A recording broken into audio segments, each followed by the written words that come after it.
প্রিয় দর্শক, আজকের এই ভিডিওটা অতীব গুরুত্বপূর্ণ। ভিডিওটা দেখা মাত্র ভারতের প্রতিটা নাগরিক শেয়ার করে দিবেন, কারণ ভারতের প্রত্যেকটি জনগণের এই ভিডিওটি দেখা এবং তথ্যগুলি জানা প্রয়োজন। সবাই ভালো থাকবেন, সাথে থাকবেন। চলুন ভিডিওটি দেখি। নমস্কার প্রিয় দর্শক, ক্যালকাটা ডায়ালগস থেকে মনোজ দাসের প্রীতি ও শুভেচ্ছা নেবেন। বিহারে ভোটার লিস্ট থেকে অনাগরিক অর্থাৎ যারা দেশের বৈধ নাগরিক নয় তাদের নাম বাদ দেওয়ার কাজ জোর কদমে করছে নির্বাচন কমিশন। 25শে জুন থেকে শুরু হওয়া কাজের প্রাথমিক ভাগ শেষ হবে আগামী কয়েকদিনের মধ্যে। 70,000 সরকারি কর্মী ও তাদের সঙ্গে রাজনৈতিক দলগুলির প্রতিনিধি হিসেবে থাকা কয়েক লক্ষ কর্মী প্রবল বেগে চালিয়ে যাচ্ছেন এই প্রাথমিক শনাক্তকরণের কাজ। প্রায় 80% কাজ হয়ে গেছে ইতিমধ্যে বলে জানা গেছে। নির্বাচন কমিশনের দেয়া সেই ফর্ম বিলির কাজ সম্পূর্ণ। ফিল আপ করা ফর্ম, নাগরিকত্বের প্রমাণপত্র সহ 11টা প্রমাণপত্রের কথা বলেছে নির্বাচন কমিশন। তাদের মধ্যে যে কোনো একটি সহ সেই ফর্ম জমা দেওয়ার কাজ খুব ভালোভাবে চলছে। Aadhaar card, voter card, ration card নাগরিকত্বের প্রমাণ হিসেবে এগুলো গ্রাহ্য নয়, সেটাও বলে দিয়েছে নির্বাচন কমিশন। যাদের কাছে অবশ্য এই আধার কার্ড তার ছাড়া অন্য কোনো প্রমাণ নেই, তাদেরও বলা হয়েছে যে যে কাগজ আছে আপনাদের কাছে, সে আধার কার্ড যাই হোক, সেগুলো নিয়ে জমা দিন। নাগরিক সেটা জমা দিন। কাগজ দেব না বললে ভোটার থাকা যাবে না, নাগরিক হওয়া যাবে না। সুতরাং এবার সে 2 বছর আগের মতো কাগজ দেখাবো না এ কথা আর কেউ বলছে না। এই মাসের অর্থাৎ জুলাইয়ের 25 তারিখ পর্যন্ত চলবে এই পর্যায়ের কাজ। তারপর ড্রাফট লিস্ট তৈরি হবে। 28শে জুলাই হিয়ারিং হবে সুপ্রিম কোর্টে। হিয়ারিংটা আর কিছুই না, সেটা হচ্ছে আধার কার্ড, ভোটার কার্ড নেওয়া যাবে কি যাবে না এই সম্পর্কে। নতুন ভোটার লিস্ট পাকা হয়ে যাবে সেপ্টেম্বরের মধ্যে। নভেম্বরে ভোট বিহারে। কিন্তু ইতিমধ্যে যে খবর পাওয়া যাচ্ছে, বিহারে নাকি প্রায় 45 থেকে 50 লক্ষ ভোটারের নাম কাটা যাচ্ছে লিস্ট থেকে। কারণ এরা অন্য দেশের নাগরিক, অবৈধভাবে ভারতে এসে অবৈধভাবে ভারতে রয়েছে। অন্য দেশের নাগরিক হওয়া সত্ত্বেও জালিয়াতি করে অথবা সত্য গোপন করে আধার কার্ড তৈরি করেছে, ভোটার লিস্টে নাম তুলেছে। এরা যে সবাই বাংলাদেশের লোক এমনটা কিন্তু নয়। বাংলাদেশ অবশ্যই ভীষণভাবে সংখ্যাগরিষ্ঠ এদের মধ্যে, তবে বাংলাদেশের সঙ্গে নেপাল ও মায়ানমারের নাগরিকও আছে। মায়ানমার মানে মূলত রোহিঙ্গারা।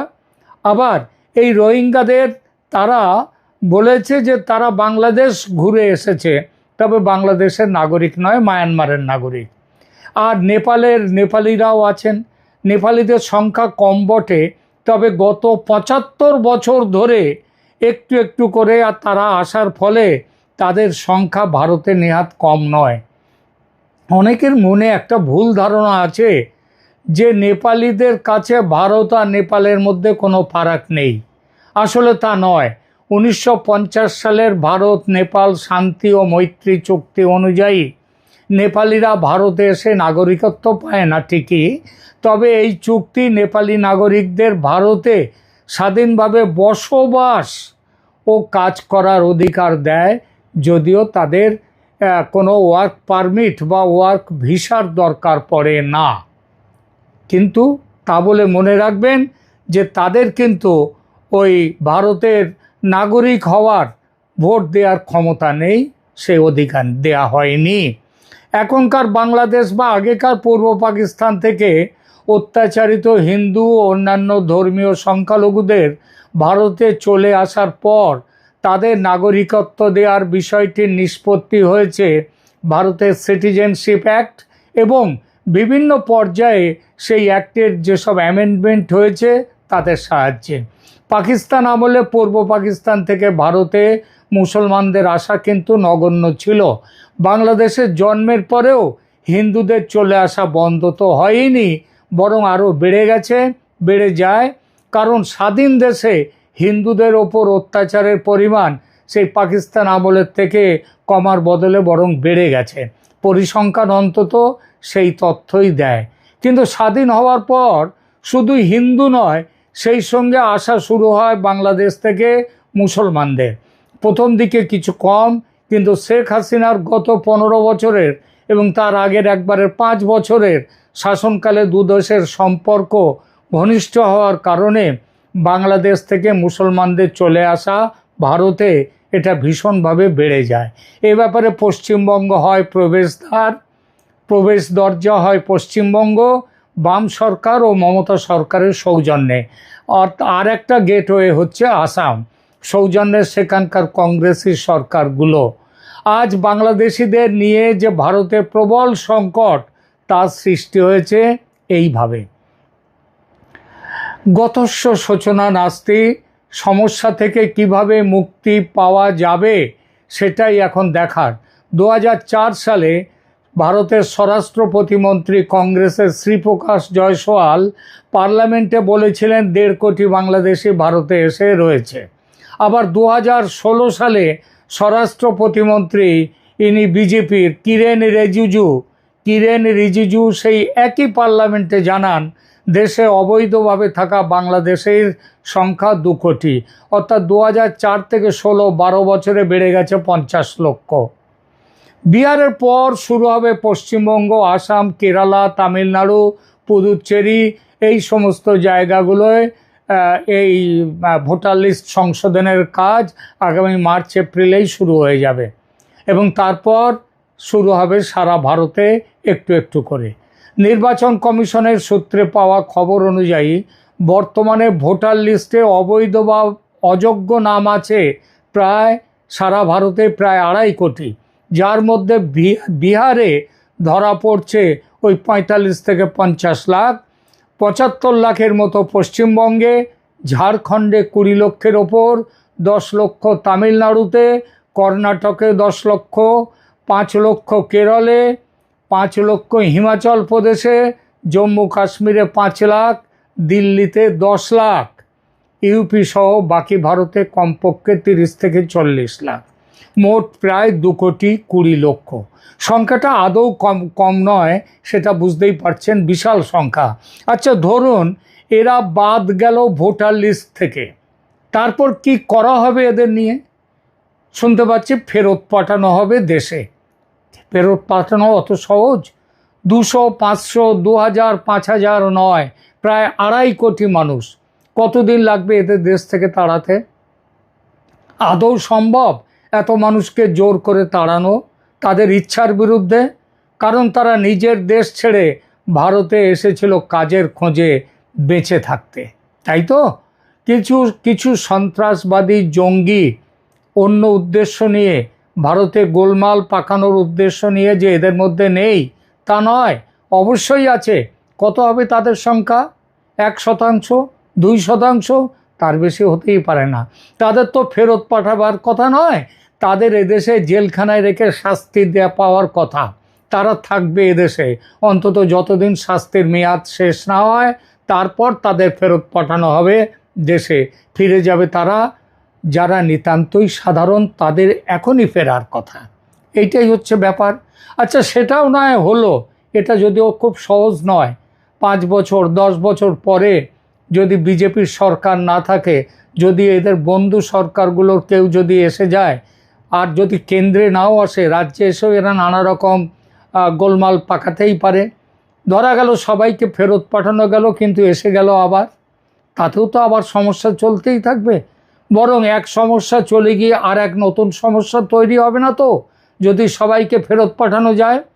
ওরা এদেশে এসেছিল কেন, এইটা একটু ভাবা যাক। এসেছিল কাজের খোঁজে, নিজের দেশে কাজ নেই বলে, ভারতে কাজ আছে বলে, আর ভারতীয়রা সে কাজ করে না বা করতে পারে না বা করতে চায় না বলে।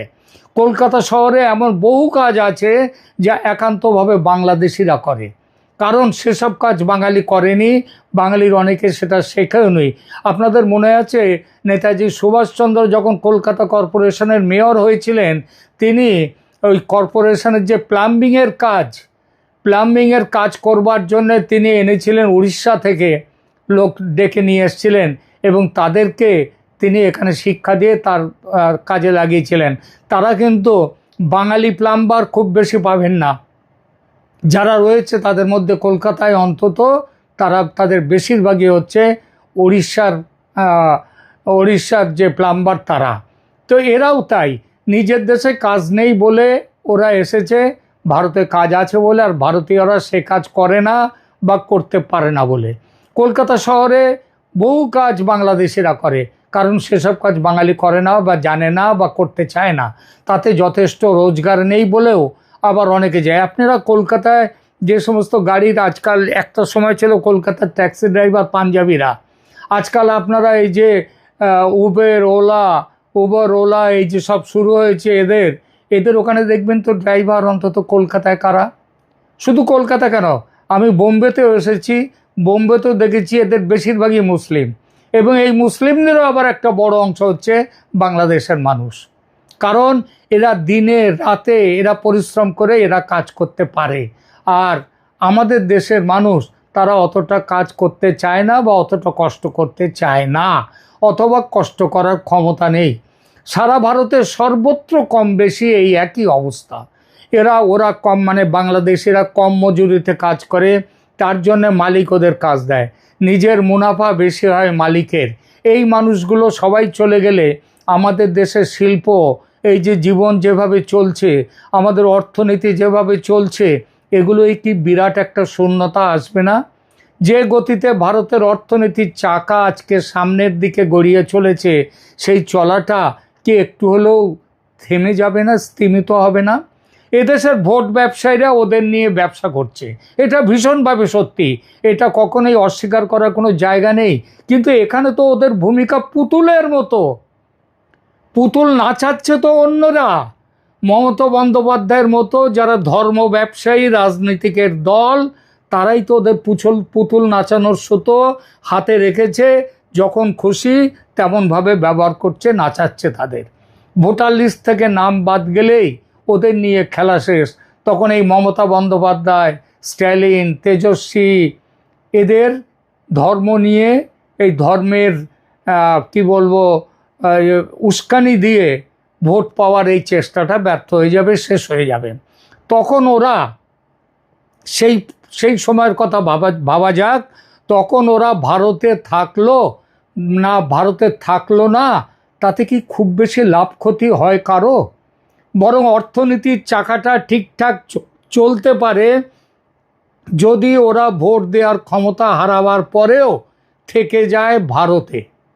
হ্যাঁ, আমি এই কথাটাই বলছি, ওরা নাগরিকত্বের দেওয়া হলো না, ওরা ভোট দিতে পারবে না, ভোট নিয়ে যারা ব্যবসা করে ওদের ভোট নিয়ে তাদের ব্যবসা বন্ধ হয়ে গেল, তারপরে যদি ওরা ভারতে থাকে তাহলে সেটার খবর কি, তার কি না, মানে ক্ষতিটা কি? অসমর্থিত সূত্র থেকে খবর পাচ্ছি কিন্তু একটা, সেটা হলো কেন্দ্রীয় সরকার বিষয়টা নিয়ে চিন্তা ভাবনা করছে খুব সিরিয়াসলি। যে প্রস্তাবটি নিয়ে খুব চিন্তা ভাবনা চলছে সেটা হলো ওয়ার্ক পারমিট, ওয়ার্কিং ভিসা নির্দিষ্ট সময়ের জন্য দেয়া হবে ওদের। এই ব্যাপারে বাংলাদেশ, নেপাল ও মায়ানমার সরকারের সঙ্গে কথা হবে, তাদের মেনে নিতে হবে যে এরা তাদের দেশের নাগরিক, তারপরে ভিসা দেয়া হবে। কাজের জন্য আমেরিকায় গিয়ে নির্দিষ্ট সময়ের ভিসা দেয়া হয়, সেই নির্দিষ্ট সময়ের পর গ্রিন কার্ড দেওয়ার একটা ব্যবস্থা থাকে, সেটা পেলে ভবিষ্যতে নাগরিক হওয়ার সম্ভাবনা থাকে। নাগরিক হওয়ার আগে পর্যন্ত আমেরিকাতেও কেউ কোনো ভোট দিতে পারে না। এরকম ব্যবস্থা যে একদিন হবে না এদেশে বলা যায় না। বিপুল সংখ্যক বাংলাদেশি শ্রমিক চলে গেলে তার একটা খারাপ প্রভাব পড়বেই, তা যাতে না পড়ে তার জন্য আন্তর্জাতিকভাবে স্বীকৃত এই ওয়ার্কিং ভিসা দেওয়ার পদ্ধতি, বিদেশিদের কাজের ভিসা দিয়ে এদেশে রাখা, খুবই গ্রহণীয় একটা ব্যবস্থা। এবং বাংলাদেশি বিপুল সংখ্যক বাংলাদেশিকে কাজের ভিসা দিয়ে এখানে কিন্তু রাখা যেতে পারে, তাই নয় কি? এই বিষয়ে আপনার মতামত কি দয়া করে কমেন্ট বক্সে লিখুন, যাতে আপনাদের মতামতকে যথাযথ মূল্য দিয়ে আমরা সরকারের নজরে আনতে পারি বিষয়টা। আর সেই সঙ্গে অনুরোধ, এই চ্যানেলকে এখনও যদি সাবস্ক্রাইব না করে থাকেন তবে সেটা করুন। ক্যালকাটা চ্যানেল, মানুষের সাথে, মানুষের পক্ষে। ধন্যবাদ, নমস্কার।